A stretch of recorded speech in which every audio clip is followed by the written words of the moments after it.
It's Tuesday, September 10th. I'm Cameron Bailey, Artistic Director of the Toronto International Film Festival.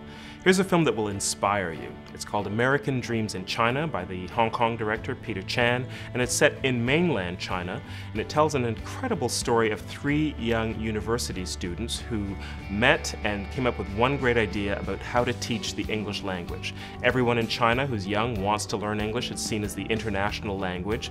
These three guys came up with a system that was much more informal, much less structured, and actually used real-world examples of English as opposed to textbook English.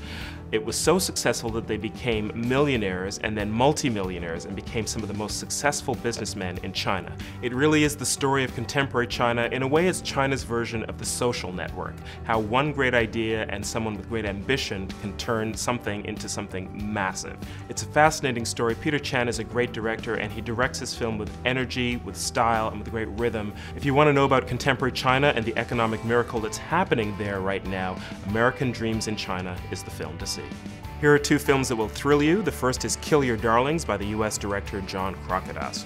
This movie is set in 1944, and it's about the Beat generation of writers, Allen Ginsberg, William S. Burroughs, and others, but before they became famous, when they were young men in university and hanging out with this kind of a rough crowd. One of their friends, one of Burroughs' friends, turned out to be charged with murder of another man. And so these are four guys, two of them who will become massive literary superstars at a point in their life when they have to deal with not just their own talent, beginning their lives as writers, but also the fact that one of their friends might be a murderer. Do they protect him? Do they try to find out the truth?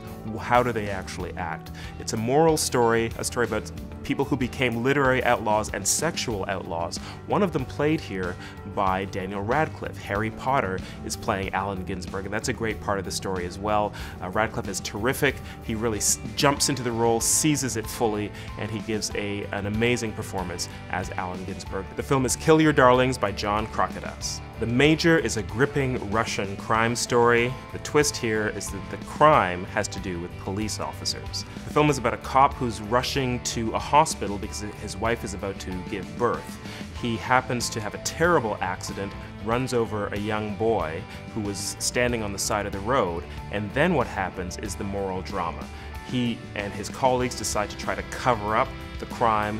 The boy's mother is right there. She witnesses what happens, and it's about how the police can sometimes change reality, shift it to suit their own purposes, and how police officers can actually sometimes be quite corrupt. It's fascinating moral drama set in contemporary Russia. Tells us, I think, a lot about what the director Yuri Bykov believes to be some of the ills that are plaguing Russia, and it's beautifully acted, written, very gripping, moves at a quick pace, and one of the great films we have in our contemporary world cinema section. It's called The Major.